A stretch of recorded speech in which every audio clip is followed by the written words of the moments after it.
Messieurs, dames, on va commencer. Je vais faire l'appel. Je suis présent. Fabien Sury, Josiane Pacta-Lafaille, Nicolas Boisseau il est arrivé. OK. Dolores Petro est excusée. Elle a donné son pouvoir à Aline.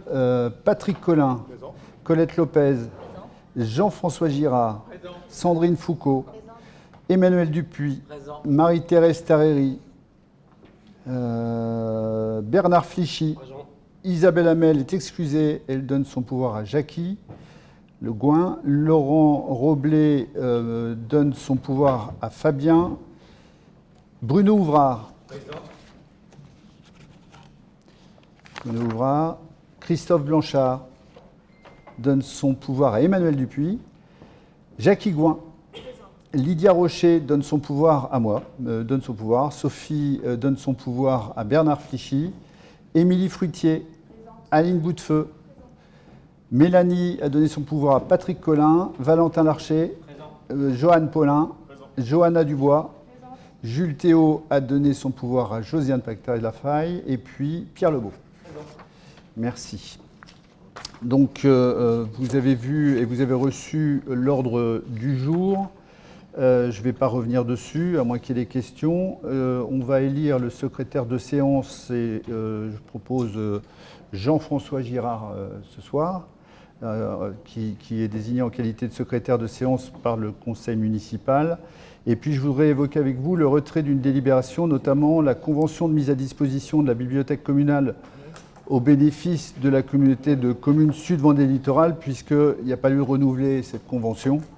La bibliothèque a été reprise en gestion directe par la commune depuis pas mal de temps, donc il n'y a pas de sujet. Je vous propose de commencer par l'approbation du procès-verbal de la séance du 17 décembre 2025. Est-ce qu'il y a des questions? Vous l'avez reçu? Pas de questions. Très bien. Qui s'abstient? Qui est contre? Merci beaucoup.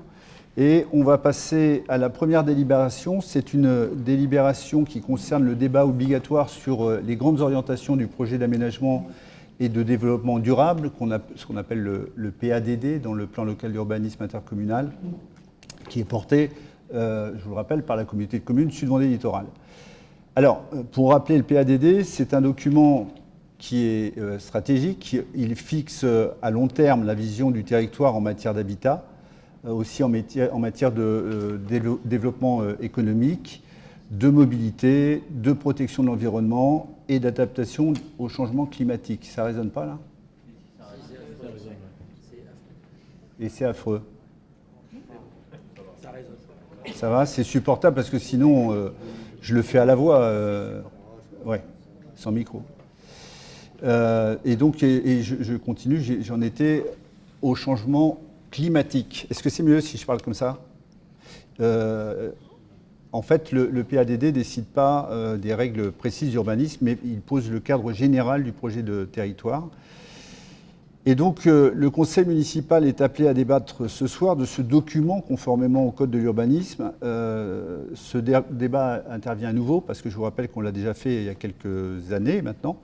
Mais depuis, il a été substantiellement modifié depuis les précédentes discussions, notamment sur la consommation d'espaces naturels, notamment agricoles et forestiers, sur les densités de construction et sur la production de logements abordables, puisque, en fait, lorsque les responsables de la communauté de communes ont présenté leur copie auprès de l'État, l'État a rappelé qu'il y avait 110 hectares utilisés par la communauté de communes en trop. Et donc, ça change quand même pas mal de choses, parce que quand on vous enlève 110 hectares à construire, ça impacte énormément le territoire de la communauté de communes. Donc, je vous rappelle, c'est la loi ZAN qui est à l'origine de tout ça. Donc les orientations générales soumises au débat s'articulent autour de 4 grands axes. D'abord, construire un territoire qui répond aux besoins des habitants et des usagers. Ça passe par un renforcement des pôles de services, le maintien des équipements dans les communes rurales, l'accès au logement aussi pour tous et une meilleure prise en compte des enjeux de mobilité. Ensuite, le deuxième axe, c'est consolider les atouts du Sud Vendée littoral et affirmer ses ambitions. Il s'agit d'accueillir de nouveaux habitants de manière maîtrisée, de structurer le développement économique, de soutenir les activités touristiques, notamment sur notre littoral, et d'accompagner durablement les activités agricoles, viticoles et conchilicoles. Et puis enfin, le troisième axe, ça vise à anticiper les dérèglements climatiques, notamment de prévoir une urbanisation plus maîtrisée pour prévenir les risques, la réduction de consommation foncière par le renouvellement urbain, et puis le développement des énergies renouvelables, la sobriété énergétique et la préservation de la ressource en eau. Enfin, le projet affirme la volonté de préserver l'identité rurale et paysagère de notre territoire. Ça implique la protection des paysages structurants, du patrimoine bâti et la mise en cohérence des continuités écologiques qui constituent l'ossature environnementale de notre territoire. Et donc le conseil municipal ce soir ne vote pas pour ou contre le projet, c'est juste de prendre acte de ces changements et constater que le débat a bien eu lieu et formaliser cette étape par une délibération, c'est ce qu'on est en train de faire. Ce qui va permettre de poursuivre légalement la procédure d'élaboration du PLUI au niveau intercommunal. Et je ne vous cache pas qu'on en a besoin parce qu'on est bloqués tous en ce moment, les 42 communes, parce qu'on n'a pas le PLUI, parce que si on voulait, on ne pourrait pas aménager notre territoire. Et je vous rappelle qu'on en a fortement besoin. Donc on refait le dépôt du PADD pour vous reproposer un nouveau règlement et espérer avoir le plus vite possible ce document qui manque au territoire, puisque je vous le rappelle, il aurait dû être accepté là, en ce moment, et qu'on est reparti pour un tour. Donc nous, ça va à peu près, ça nous bloque sur notre capacité de projet, faut le dire, mais il y a des communes, ça les bloque carrément dans leur habitat, c'est-à-dire que certaines communes ne peuvent pas construire une maison de plus, en ce moment. Donc le territoire est bien bloqué. Voilà. Est-ce qu'il y a des questions? Ce qui a été modifié, là, est-ce qu'il y a en bleu dans les textes? Oui. Oui. En fait, pour que vous compreniez, quand on a posé le règlement du PLUI, le législateur est revenu, enfin l'État est revenu sur le PADD, puisque le PADD, c'est la vision. Le règlement, c'est le PLUI, le règlement du PLUI. Et ce qui s'est passé, c'est que l'État s'est rendu compte qu'on avait développé notre capacité à faire en fonction de la date de dépôt. Non, en fonction de la date de dépôt du PADD et pas en fonction de la date du dépôt du PLUI. Or, entre-temps, entre le moment où on a fait le PADD, donc ça remonte à il y a un bail, et maintenant, eh bien, évidemment, chacune des communes a continué à construire. Et donc à consommer une centaine d'hectares. Et ce qui n'avait pas été prévu ou anticipé, en tous les cas, par les responsables de ce sujet en développement à la communauté de communes, et qui a fait que l'État a dit, non, désolé, vous avez déjà consommé une centaine d'hectares en plus, ça ne colle pas. Vous ne pouvez pas continuer à avoir les mêmes prétentions de X hectares si vous avez consommé déjà 100 hectares. Donc il y a eu un débat assez long parce que personne n'était d'accord, et au final, et à l'arrivée, c'est l'État qui a raison. Voilà. J'ai quelques points qui me posent quand même problème sur les modifications. C'est micro. Voilà. Il y a quelques points qui semblent vraiment problématiques, qui ont été modifiés, notamment des grosses couleuvres, où justement, à cause de la loi ZAN, on nous demande de construire des routes en plus, des pistes cyclables, etc. en plus, progressivement. C'est clairement établi dedans. Donc de la surface constructible en moins. Donc on n'autorise pas, on nous demande de densifier, mais on n'autorise pas de hauteur supplémentaire. Et c'est clairement exprimé dans les modifications. Pire, on voit sur certains éléments, en fait, on doit préparer le territoire à un recul stratégique compte tenu du recul prévisible du trait de côte. Donc l'axe, elle est clairement définie, alors qu'on pourrait simplement rajouter, puisqu'en bas, on avait mis la phrase précédente, c'était en développant l'habitat résilient. Donc il suffirait juste de préparer le territoire en développant l'habitat résilient, et non pas avoir deux phrases comme ça distinctes, parce que ce n'est pas du tout la même fonction qui est appliquée en fait au territoire. Et on voit aussi pour nos amis marins quelques règles qui ont été modifiées. Par exemple, on pourrait très bien, alors que juste je le retrouve, pardon, Je vais retrouver le point, c'était le point 4, je crois. Voilà. Pour les marins, en fait, installation nécessaire aux activités de la zone, cale, bassin, terre-plein, point. Et alors qu'on pourrait rajouter, etc. C'est-à-dire que là, on est quand même limité dans les possibilités de construire volontairement. C'est pareil, on permet la création de constructions nécessitant la proximité immédiate de l'eau, bâtiment d'exploitation, point. Et on pourrait rajouter, nous, et le service, ou etc. Mais là, on est extrêmement limité dans toutes les possibilités d'action. Je ne parle même pas des droits de construire, hein, qui sont carrément... en fait, c'est du vent, les 15 logements à l'hectare. Quand on recale avec des hauteurs qui sont capées et des routes qui vont se rajouter sur la Loisane, le droit à construire, il est de zéro pour tout le monde au final. Hein. Et là, je pense que c'est une sacrée couleuvre qu'on est en train d'avaler. Donc c'est pareil pour les projets d'énergie renouvelable. On va pour les développer, mais on ne les autorise pas tous. Donc on a une ligne où on dit oui, la ligne d'après où on dit non. Et évidemment, laquelle on va retenir, au final, ce sera toujours celle qui dit non. Donc c'est assez... Ce texte est plus que... Enfin, je le trouve un peu compliqué à accepter.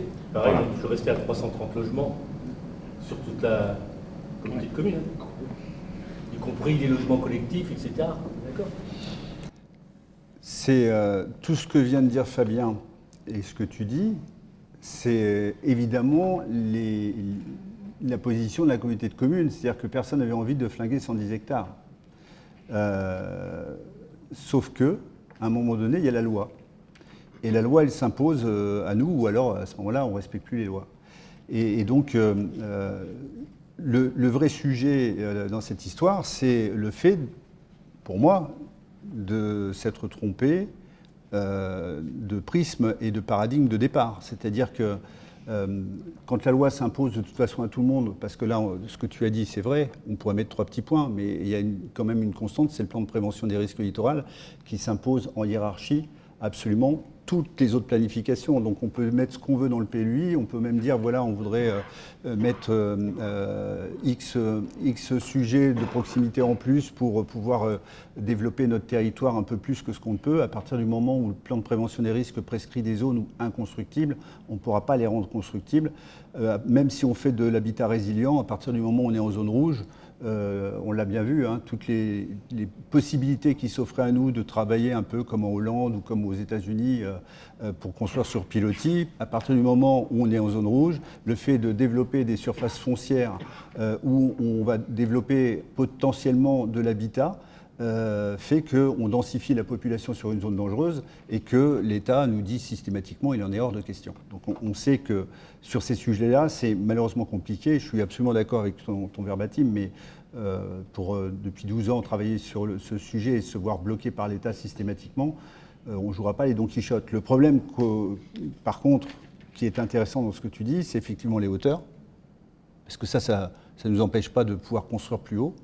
Alors dans notre cas, je vous rappelle quand même qu'on est la seule commune avec Luçon, la seule commune où on peut aller au-delà du R+2 plus con, la seule, parce qu'on a négocié comme ça et qu'effectivement il ne s'agissait pas qu'en plus on vienne nous contraindre, étant donné que notre territoire est déjà très prescrit et très contraint en matière de zones inconstructibles. L'autre chose, effectivement, c'est de se dire, voilà, on nous pousse à développer des surfaces de voirie et de pistes cyclables, c'est très intéressant et alléluia, mais d'un autre côté, ça vient décompter nos surfaces constructibles. Donc ça, il y a là, pour le coup, une incohérence. Mais je le répète, je le fais par transparence. Et on doit le faire par transparence au conseil municipal, mais il ne s'agit pas pour le conseil municipal d'être d'accord ou pas d'accord. Parce que c'est déjà plié. C'est simplement de dire, voilà, il y a un débat. Je sais que c'est inaudible, mais la loi elle est ainsi faite qu'on nous dit, voilà, ce qu'a décidé la communauté de communes, on doit en parler en conseil municipal, et pour autant, on pourra faire les motions, et moi je suis prêt à écrire toutes les motions que vous voulez, ça ne changera rien. Je pense qu'il faut quand même le faire, parce qu'il y a Ah une oui, référence. il faut quand même l'écrire parce que demain, il faudra qu'on rende des comptes. Il y a quand même une référence sur un habitat, enfin, sur une référence à un modèle d'habitat local qui est celui même que l'on interdit de construire. Donc la seule référence le seul point de référence que l'on a, c'est celui que l'on interdit de construire puisqu'il est en rez-de-chaussée et qu'il ne permet pas de monter. Donc on est sur une référence de logement qui permet juste de ne pas construire.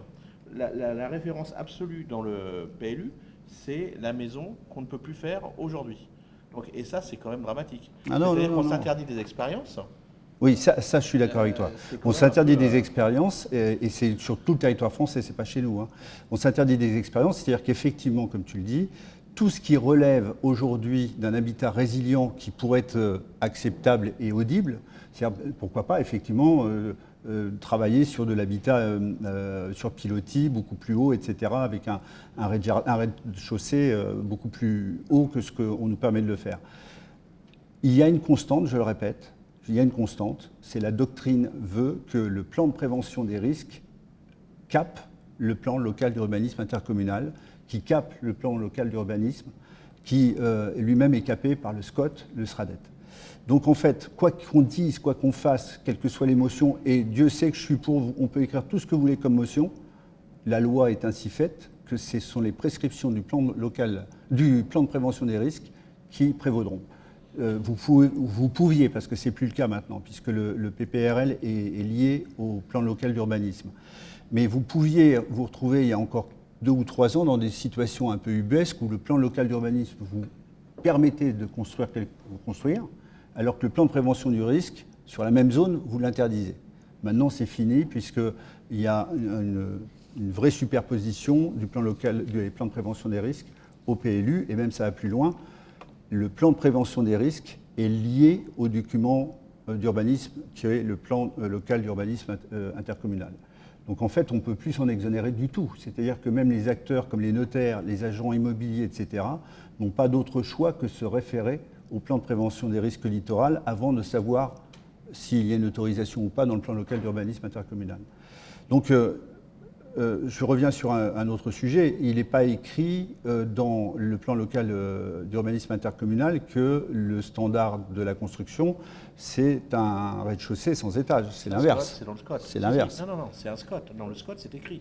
La référence dans le SCOT, elle est clairement définie comme l'habitat du 19e siècle vendéen. C'est clairement défini. Alors, il y a des endroits, effectivement, où il y a des étages. Moi, je ne l'ai pas lu, ça. Voilà. Ça, c'est sur le SCOT. Effectivement, c'est pas dans le... Je veux bien qu'on revienne là-dessus, mais pour étudier ce truc-là, je n'ai pas vu que le SCOT nous interdisait l'étage. C'est même l'inverse. Il ne dit pas qu'il interdit l'étage. Il autorise l'étage sur des zones d'habitat rural, la Caillère, etc. Et ici, il fait des références à des maisons qui sont plutôt basses, des maisons de pêcheurs, etc., avec des zones où on doit monter pour des questions de sécurité. D'accord. Et la référence, c'est quand même l'habitat du 19e siècle, et qui reste, et il est encore appliqué ici, raffirmé sur une phrase soulignée en bleu, la référence, c'est l'habitat tradit, etc., qui est un petit peu passé, qui ne permet pas de répondre aux besoins. Moi, ce que je propose, c'est qu'on acheter le noir et blanc, hein. On en est là. Si on retrouve ça effectivement écrit comme ça, il faut absolument effectivement une motion, parce que écrire une motion, parce que ça colle pas. La motion, elle est simple, tu l'as ici, dedans. Non, mais je ne parle pas de la motion, je parle de l'interprétation du texte qu'on a. Si on nous dit qu'il faut construire à Râles-Pâquerette, et ça ne colle pas, quoi. Je veux dire, chez nous, ça ne colle pas. Ce qui m'épate, parce qu'en fait, aujourd'hui, on a le plan de prévention des risques qui dit le contraire, qui lui-même finance. L'État a créé une loi, enfin l'État, n'importe quoi. Le législateur a proposé une loi qui a été adoptée, qui finance les travaux de mise en sécurité à l'étage. Donc, est-ce qu'on peut imaginer retrouver ces références et pour le cas où, si on est dans le SCOT, mais d'un autre côté, là, on parle du PADD sur le plan local d'urbanisme, on ne parle pas du SCOT. Oui, mais il y fait quand même. Après, tu as quand même toutes les références qui sont dessus. Non, mais moi, je veux bien qu'on prenne une motion sur le SCOT, mais là, sur cette... Non, mais c'est pas sur le SCOT, c'est les références qui se font tous l'une à l'autre. Regarde, conforter la protection et la mise en valeur du patrimoine déjà reconnu et rechercher une cohérence entre la réglementation de ces différents périmètres et le PLUI. Donc ça veut bien dire ce que ça veut dire, c'est-à-dire qu'on a déjà ce qu'on a reconnu comme étant existant et comme étant des modèles existants, c'est-à-dire du passé pour faire court, et rechercher une cohérence entre la réglementation de ces différents éléments du pays de vie. Et tu mais c'est justement ce qu'il faut écrire, enfin c'est bien écrit, c'est-à-dire respecter au maximum la tradition à la condition de rester cohérent avec les prescriptions du PPRL et du PLU. Est-ce que tu... Tiens, regarde, relis-le. C'est pas ce qui est mis, hein. Je vais te le reprendre. C'est conforter la protection et la mise en valeur du patrimoine déjà reconnu et rechercher une cohérence entre les réglementations de ces différents périmètres et le PLUI. Voilà. Ben, moi, je trouve que c'est bien écrit. Bon. Si tu penses qu'avec ça, ça va nous permettre de monter et que la cohérence, ça va être de rechercher la mise en sécurité, je pense qu'ils vont nous dire, ben non, voilà, on n'est plus sur ce type d'habitat-là. Comme on a une rupture urbaine dans la commune, on n'a plus le droit d'avoir des champs un peu plus grands entre nos maisons parce qu'on est en rupture d'urbanisation. Non, je pense qu'on est exactement sur la même règle, c'est-à-dire sur des petites phrases qui nous permettent d'aller au-delà, enfin d'aller dans le sens où l'État veut nous mener, c'est-à-dire aller un peu plus loin. Moi, ce que je te propose... Mais c'est pas le débat, peut-être, mais je le trouve pas très bien fait. Non, moi, j'entends ce que tu dis, et puis il n'est pas question que je passe dessus comme ça. Hein. J'entends ce que tu dis. Ce que je veux simplement, c'est que les services, vous vous rapprochez, si vous voulez bien, du juridique, pour qu'on soit certain que la phrase lue tout de suite par Fabien ne porte pas à une interprétation qui puisse nous être préjudiciable. Le but étant, effectivement, et je vous donne vraiment la phrase qui convient, c'est que tout ce qui se fait sur cette commune puisse être respectueux à la fois de la tradition et à la fois de la capacité d'évolution compte tenu des transformations et du réchauffement climatique, tout en respectant la loi et notamment la sécurité. Est-ce que c'est clair, ça? Ok. Ça te va? Moi, ça me va, et surtout qu'il y allait sur les hauteurs. Revenir sur ce problème de hauteur qui est fondamental. Alors, les hauteurs, je reviens sur ce que je disais, Fabien. Même si nous, je parle du PLUI là, du PLUI, pas que de nous, tu vois. On est quand même, les communes d'à côté vont rigoler s'ils vont quand même vouloir monter. Nous, effectivement, j'ai bien compris qu'on pouvait monter, mais les communes d'à côté, tu veux dire chacun ses problèmes. Mais non, c'est simplement que je porte les combats de la commune et qu'ils sont déjà suffisamment sérieux pour que je m'exonère de porter ceux de tous les petits copains, mais effectivement, je ne l'ai pas lu comme ça, moi. Mais ok, est-ce qu'on est d'accord là-dessus? Oui. Ça te va? Ça te convient? Oui, ça me va très bien. Mais... Ok. Alors, ceci dit, le débat a été porté, vous voyez, donc c'est parfait, et c'était juste, je vous rappelle, on ne vote pas, c'est un prendre acte, en fait. Est-ce que, parce que vous mettez une délibération à voter, mais c'est un prendre acte. C'est pour ouvrir et clôturer le débat. Voilà. Ok, très bien. Deuxième délibération.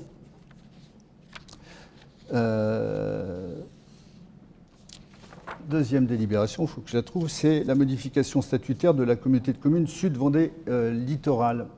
Et en fait... Il faut quand même au moins, même si vous ne dites rien, au moins un vote sur ce point-là. Pour ouvrir et clôturer. Il faut au moins que le conseil municipal ouvre et clôture.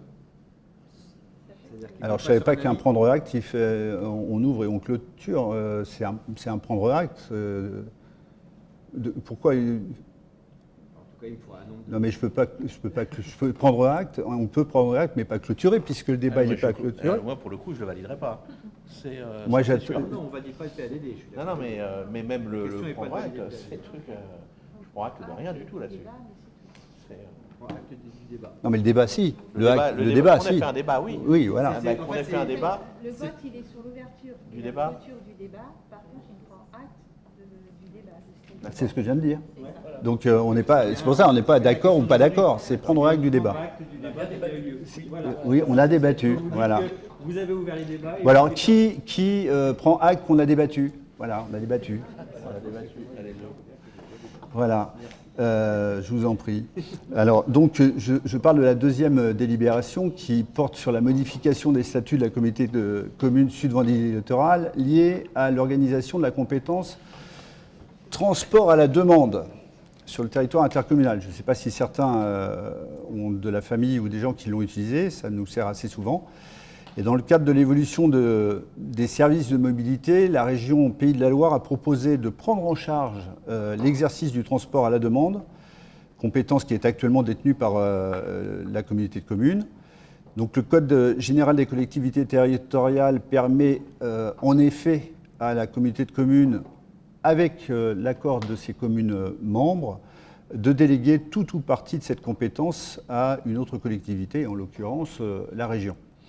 Et pour rendre cette délégation juridiquement possible, il est nécessaire de modifier les statuts de la communauté de communes afin justement d'y inscrire explicitement cette délégation de compétences. Cette modification précise que l'organisation de la gestion de transport à la demande sera assurée maintenant par la région dans le cadre d'une convention qui fixera des objectifs, des modalités de mise en œuvre et des conditions de contrôle. La délibération rappelle que cette évolution statutaire a été approuvée par le Conseil communautaire le samedi...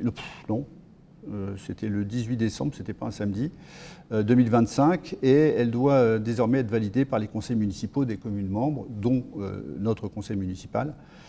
Il est précisé aussi que cette modification statutaire ne remet pas en cause l'existence des compétences de la Comcom à ce sujet, mais vise uniquement à adopter le fonctionnement pour améliorer l'offre de mobilité sur le territoire en s'appuyant sur l'expertise et surtout sur les moyens de la région.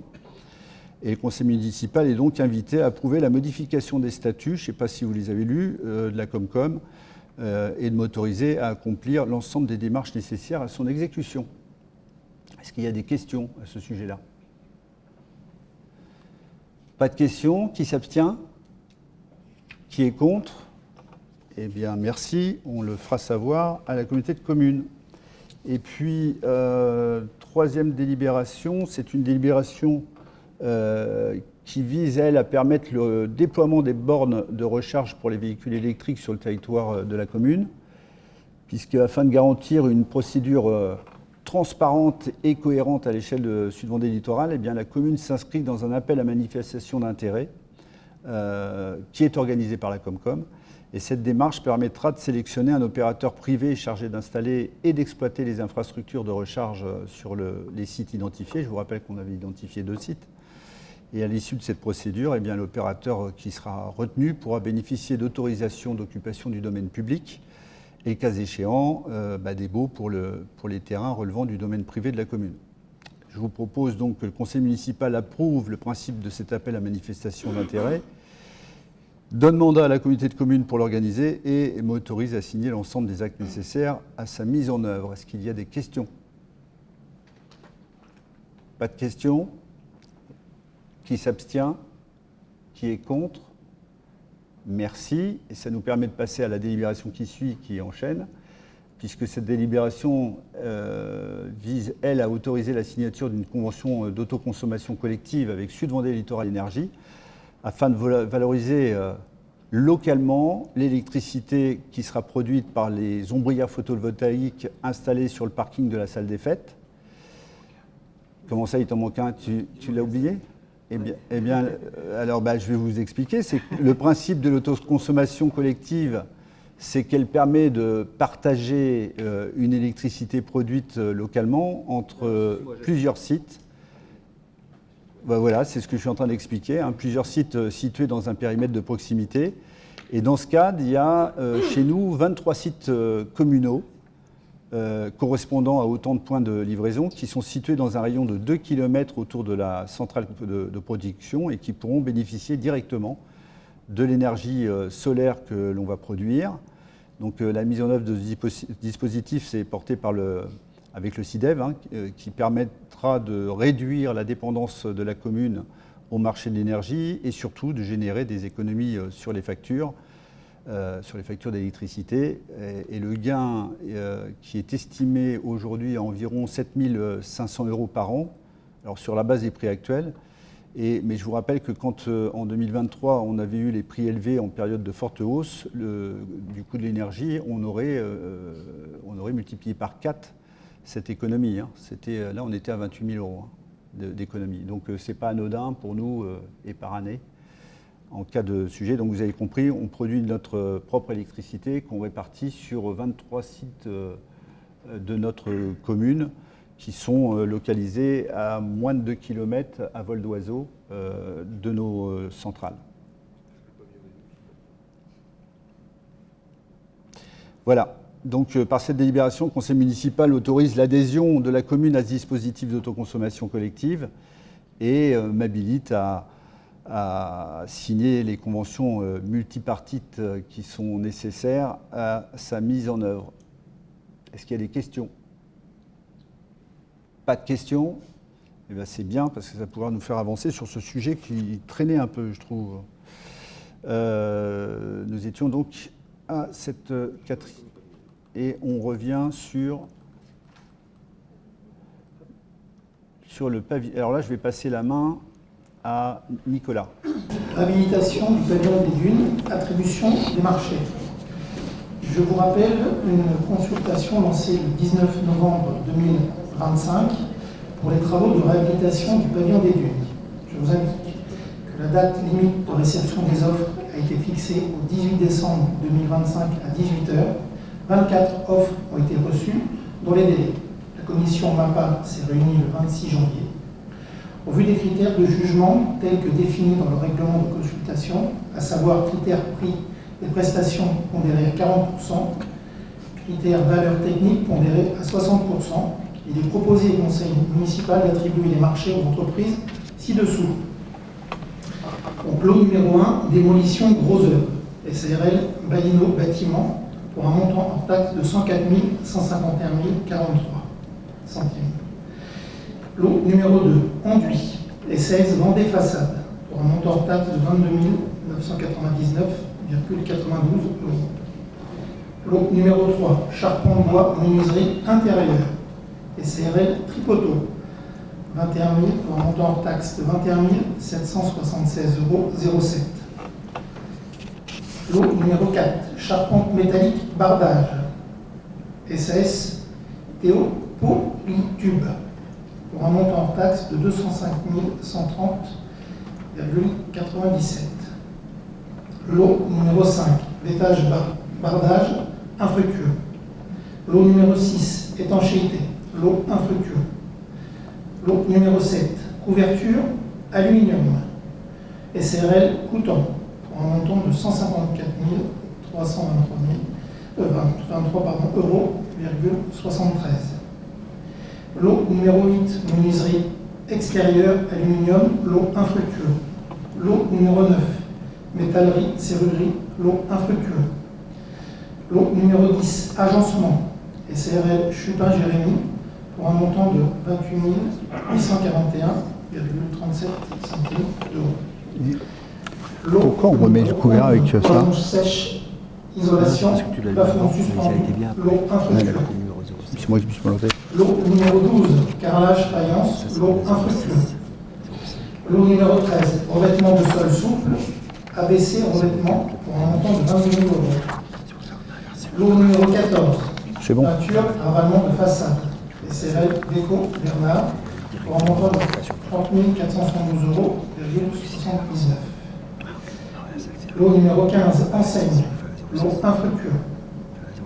Lot numéro 16, nettoyage, NIL SAS, pour un montant hors taxe, 8 075 €. Lot numéro 17, électricité courant fort et courant faible. Comelec Service, pour un montant de 143 032,40 €. Lot numéro 18, chauffage plomberie sanitaire, ventilation, Missionnaire climatique, pour un montant de 28 500 €.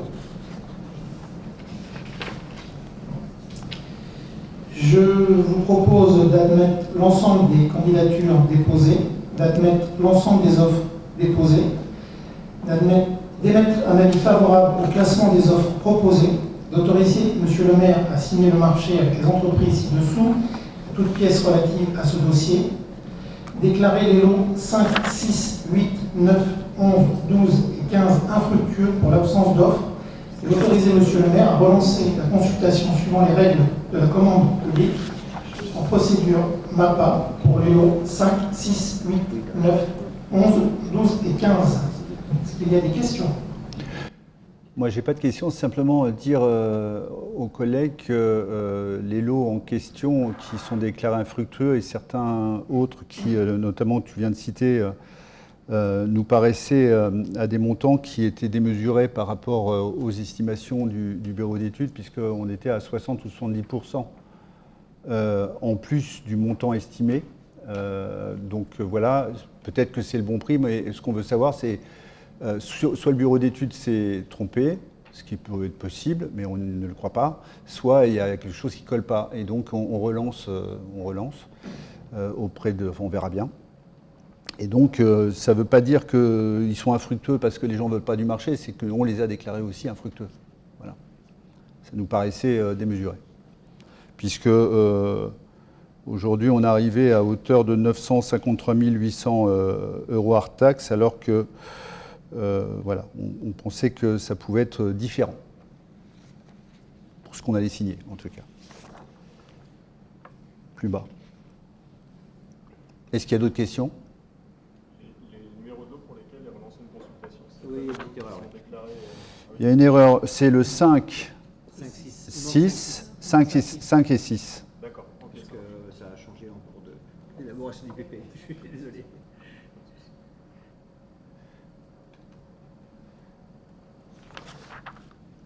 Est-ce qu'on passe au vote? S'il n'y a pas de questions, oui, on passe au vote. Qui s'abstient? Qui est contre? Bien, merci.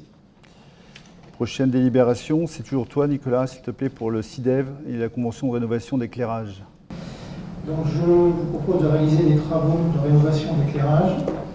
Donc je vous indique la participation prévisionnelle de la commune, tout en précisant qu'il pourrait être ajusté après validation de l'étude définitive.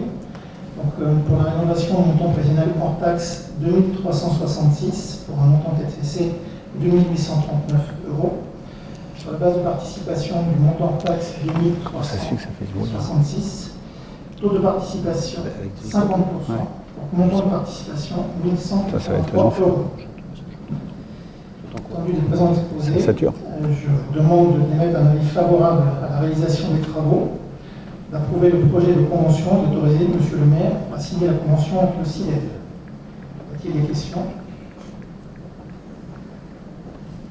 Il y a des abstentions? Est-ce qu'il y a des votes contre? Je vous remercie. Adopté. Merci, Nicolas. Dernière délibération, c'est la création, c'est pour la création de postes pour l'accroissement saisonnier et temporaire. Vous savez que cette délibération concerne chaque année la création d'emplois saisonniers. Pour l'année 2026, eh bien, on aura besoin de répondre aux besoins qui vont encore s'accroître, les besoins de la commune pendant la saison estivale et la période touristique. Et conformément au Code général de la fonction publique, le conseil municipal est compétent pour créer ces emplois qui sont des emplois non permanents et autoriser aussi le recrutement d'agents contractuels pour faire face à, évidemment, l'accroissement saisonnier que l'on connaît ou temporaire d'activité pendant les périodes d'été. Et compte tenu de l'augmentation de la population et des services proposés en période estivale, c'est-à-dire que la commune rentre dans ses effectifs dans plusieurs domaines essentiels, hein, et on a besoin pour le bon fonctionnement de la station touristique. Je parle des espaces verts, je parle du littoral, du service portuaire, de la propreté urbaine et de toute l'action sur les bâtiments, la surveillance des plages, la sécurité, la logistique des animations et aussi la médiathèque. Et bien, compte tenu de tout ça, il est proposé d'ouvrir pour l'année 2026 un total de 33 postes non permanents. Alors il y en a 27 sur ces 33 qui sont des postes pour accroissement saisonnier, et puis 6 postes qui seront proposés pour accroissement temporaire d'activité. La rémunération de ces agents sera fixée, généralement par référence aux grilles indiciaires correspondant au grade et aux fonctions exercées. Et donc, on vous demande de créer des postes et m'autoriser à signer les contrats de recrutement. Ça nous fait arriver à peu près à une petite centaine dans l'équipe, hein, puisqu'on 33 plus, je crois qu'on arrive à 98. 65 plus 33. C'est ce qu'on fait, il n'y a rien de nouveau, hein. Peut-être un poste de plus, je crois. En moins? Oui, mais je croyais que la police, il fallait qu'on... Non? faire, mais il est dedans. D'accord. L'effectif estival, il est dedans. Ok, bon voilà, on en a un de moins. Est-ce qu'il y a des questions? On a anticipé le départ de Rodolphe? Alors d'abord, Rodolphe n'est pas parti, il est toujours là, et on a anticipé le besoin, pas que de Rodolphe, si, parce que peut-être un autre sujet. Donc là, on parle de la police municipale. Il faut absolument que la police soit au complet cet été. Donc en fonction des effectifs qu'on anticipe d'avoir, on va ou pas être obligé de recruter.